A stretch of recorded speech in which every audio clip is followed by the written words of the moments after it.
E nós vamos entrevistar agora a professora Márcia Malavasi. Ela é professora do Departamento de Educação da Unicamp e nós vamos falar sobre essas questões ligadas à educação e à Covid-19. Professora Márcia, muito bom dia, bem-vinda ao Bastidores do Poder. Bom dia a todos vocês, a seus ouvintes. Obrigada pelo convite. Bom dia. Bom, o Edson, você quer começar? Não, pode começar. Professora, nós tivemos aí a pandemia com a Covid-19 e a suspensão das aulas, as crianças tendo que estudar em casa, né? E nós sabemos que o acesso à educação não foi o mesmo para todas as crianças. As crianças das escolas públicas, por exemplo, tiveram muita dificuldade com equipamentos, fora que os pais não estavam em casa para poder... E mesmo da escola privada, a gente sabe que as crianças não tiveram aquele acesso ao aprendizado como teria em outras épocas. E lembrando que o estudo, né, a educação, ela já é deficitária no país e com a Covid ela piorou. Na semana passada, acho que foi semana passada, saiu o SARESP apontando que aquilo que nós imaginávamos, mas que vocês, os pesquisadores, já estavam falando, realmente aconteceu, né? Houve um atraso aí de 6, 7 anos no aprendizado de português, matemática. E como que a senhora está vendo tudo isso em relação a essa questão da educação e esse prejuízo que o nosso país vai enfrentar? Eu vou chamar de apagão. Eu posso chamar de apagão da educação? Claro. Pode sim. O que nós temos visto, evidentemente, é um lamento. Nós sabíamos que algumas perdas aconteceriam, sem dúvida alguma, portanto, elas eram previsíveis. E, claro, também sabemos que perdas são perdas sempre, ou seja, não havia uma boa perspectiva.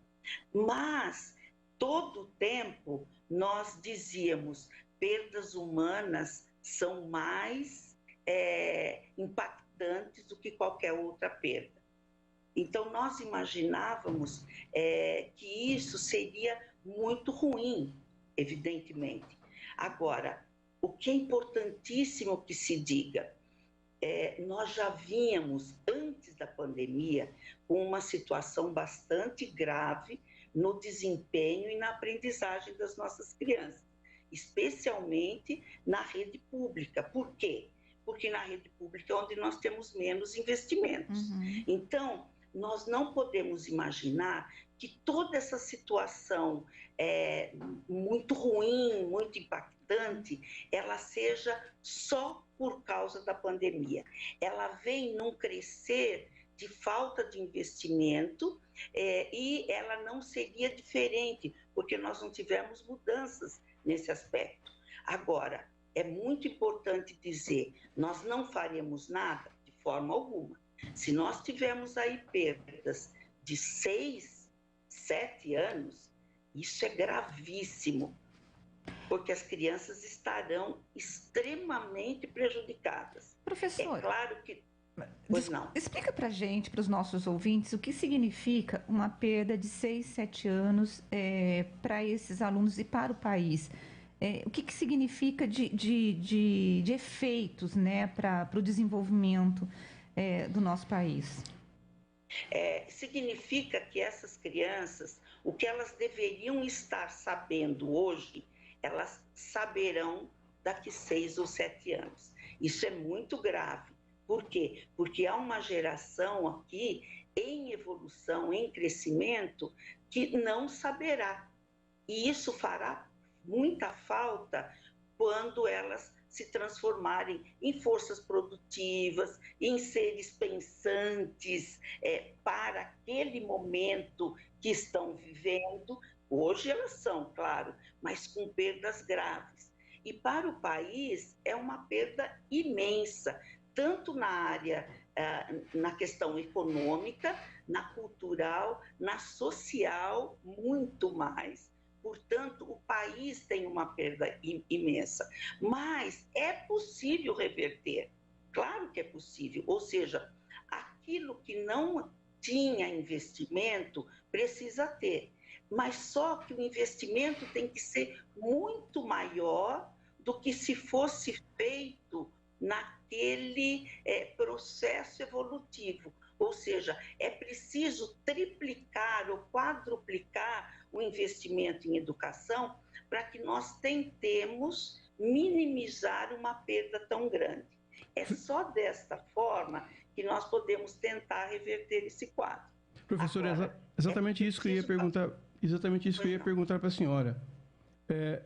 O seguinte, nós estávamos até antes da pandemia ou estacionados ou andando para trás. Agora, essa notícia que a senhora nos traz, dizendo desse atraso de 6, 7, 10 anos, assim, toda máquina também precisa dar uma parada, né? Já que parou tudo, o que é que pode ser feito daqui para frente para caminhar junto com essa, se é que é possível recuperar essa perda que teve, o que é possível fazer para andar um passo lá na frente, professora? Aquilo que nós já falávamos há muito tempo antes da pandemia e não foi feito.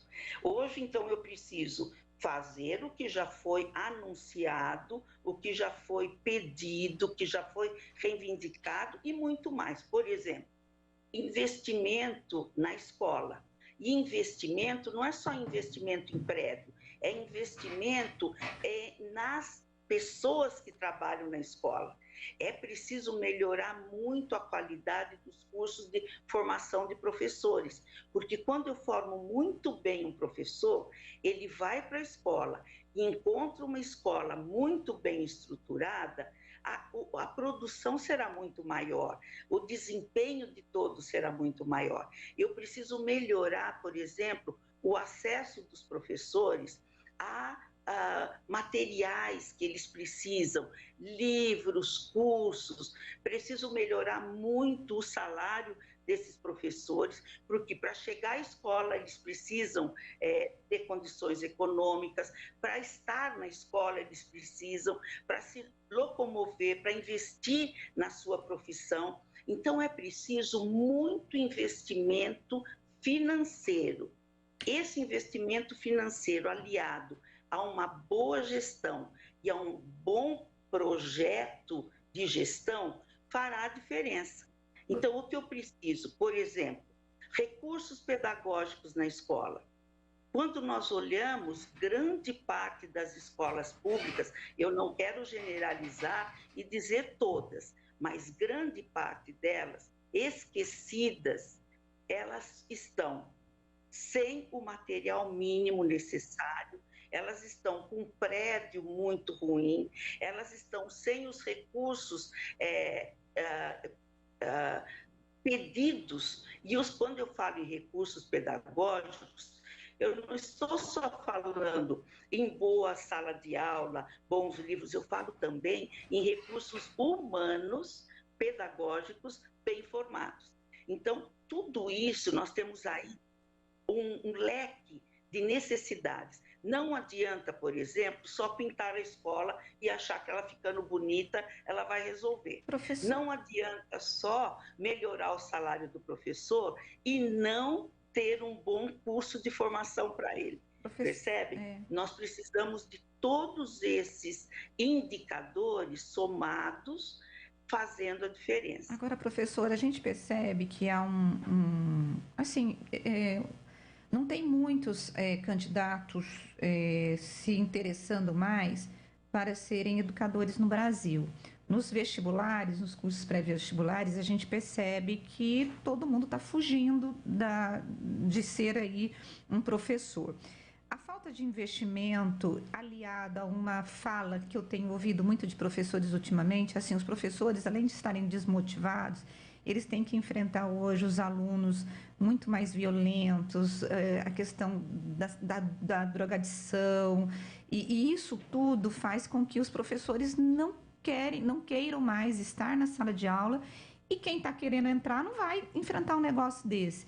A senhora acha que o Brasil poderá sofrer ainda consequências por falta de investimento e faltar professores no nosso país? Sem dúvida alguma, nós já estamos nos ressentindo desse processo que você descreve. Nós temos hoje muitos licenciandos que só vão fazer licenciatura porque não conseguiram sobreviver ou encontrar o emprego desejado com o seu bacharelado. Então, é muito comum o estudante, por exemplo, que faz física, desejar ser físico. Quando ele não encontra um local de trabalho como pesquisador ou como físico em um laboratório, ele vai fazer a licenciatura para ser professor. Ou seja, é a segunda opção dele. E isso é muito triste.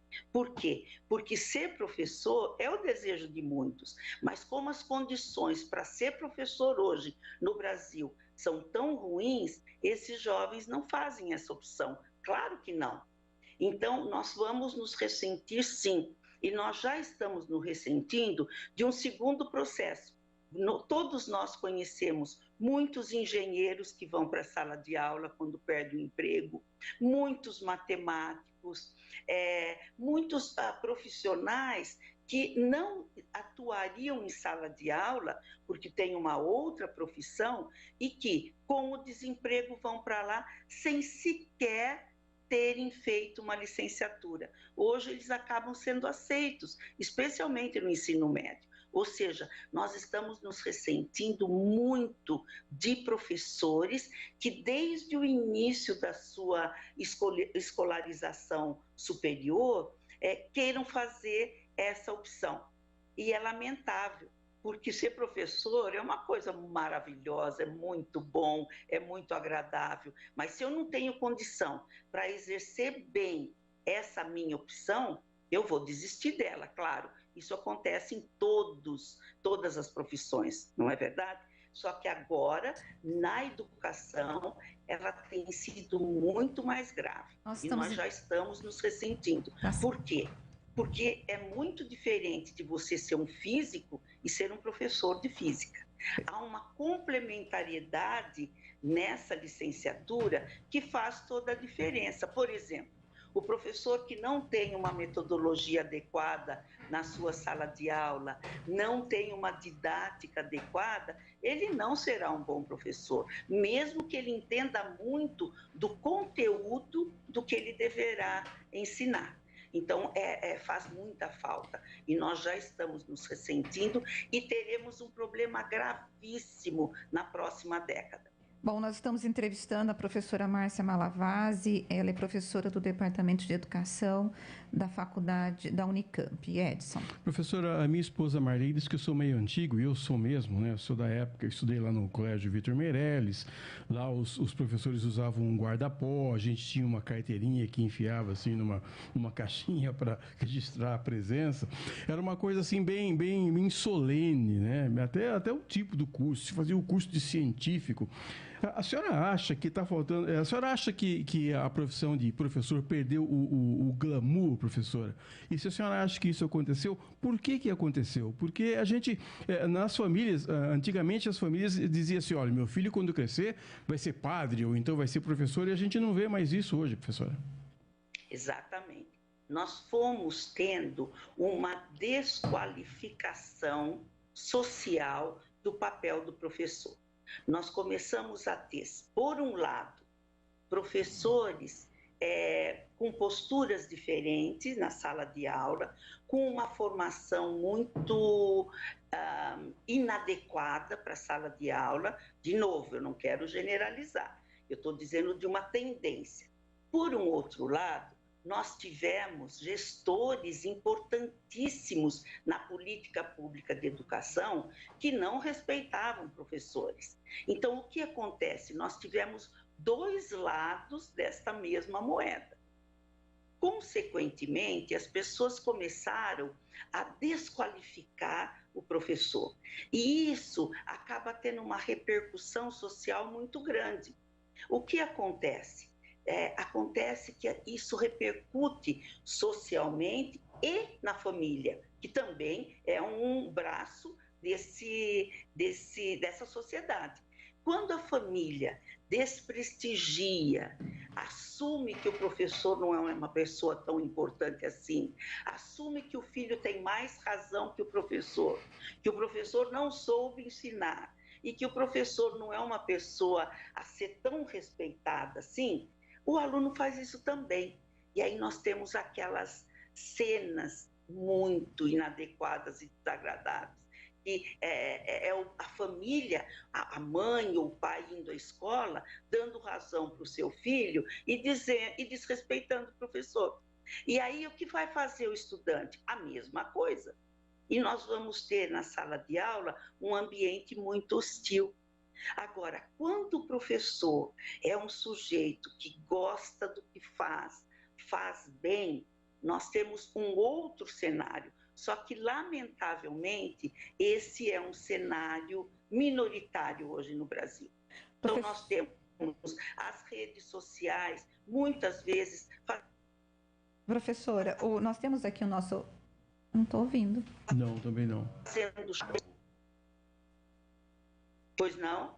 Oi, a gente não ouviu. Eu vou fazer uma pergunta aqui do nosso ouvinte. Na verdade, é um comentário. Claudinei, o nosso ouvinte, ele diz assim: o que estragou nossas crianças foi passar de ano pela idade, não por conhecimento, uma vergonha. Jovens de 18 anos mal sabem a tabuada. E aí ele fala assim: quem quer ser professor para apanharem dos alunos que não querem aprender? Só que aí ele fala que quem protege esses alunos é o ECA, né?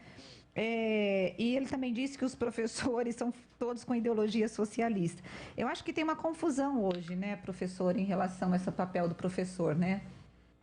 Sim. Há que se desconstruir essas ideias tão preconceituosas, né? Nós temos professores que não são socialistas, outros que o são, mas mais do que isso, é você estar com esses estudantes e ensiná-los de forma que eles aprendam, porque uma coisa é diferente da outra. A outra questão é, mais do que as pessoas... O ECA, por exemplo, ele é uma instituição que defende muitos estudantes que precisam ser defendidos, mas mais do que isso, a questão não é só o aluno ser aprovado sem saber. A questão, muitos países no mundo, aliás, os países desenvolvidos no mundo, eles fazem a matrícula do aluno de acordo com a sua idade e não de acordo com o seu certificado de um ano ou outro, de uma série ou outra. A questão não é matricular o aluno de acordo com a idade. A questão é por que o aluno não aprendeu o que ele precisava ter aprendido naquela idade. Então, a questão é muito mais profunda do que colocar o aluno numa série ou outra. A questão é o que está acontecendo que o nosso aluno não tem aprendido. Essa é a questão que precisa ser acudida. Essa é a questão que precisa ser pensada. Professora, só uma pergunta. O que vem acontecendo com a escola que ela não está conseguindo ensinar esses estudantes? Professora, essa história da progressão continuada é um empecilho também? Não necessariamente. A questão é, de novo, o aluno precisa saber para ir caminhando e ir avançando.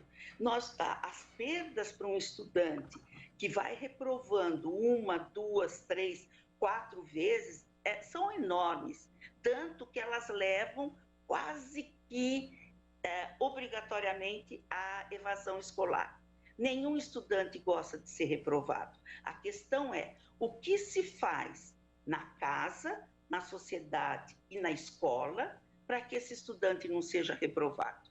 Então, por exemplo, nós tínhamos as famosas aulas de recuperação, que eram, sim, uma boa ideia. Ocorre que elas aconteciam de forma muito inapropriada. E aí os estudantes ou não frequentavam essas aulas, ou frequentavam e diziam para o professor: eu não sei, eu não consigo aprender. Você me ensinou do mesmo jeito que eu disse que eu não sabia. Ou seja, é preciso uma metodologia muito diferente quando eu vou, por exemplo, trabalhar uma recuperação de conteúdo com os estudantes. Então, esse é um das centenas de problemas que nós temos. Eu dei um exemplo apenas. Então, a questão não é o aluno ser aprovado automaticamente, é por que o aluno não aprendeu e foi aprovado automaticamente sem saber. Porque o ideal da escola, todos nós sabemos, é que o aluno aprenda tudo o que ele precisa, tudo o que ele quer, tudo o que ele pode, tudo que é necessário para ir de um ano para o outro sem problema nenhum. Esse é o ideal. Quando nós não temos isso, o que nós precisamos fazer? Procurar saber por que isso não aconteceu. E ao procurar saber por que isso não aconteceu, eu encontro vários problemas. Um deles é a incompetência do professor, a outra é a falta de sentimento psicológico, afetivo da família, e a outra é a falta de vontade do estudante. Então, quando eu encontro esses determinantes, eu preciso...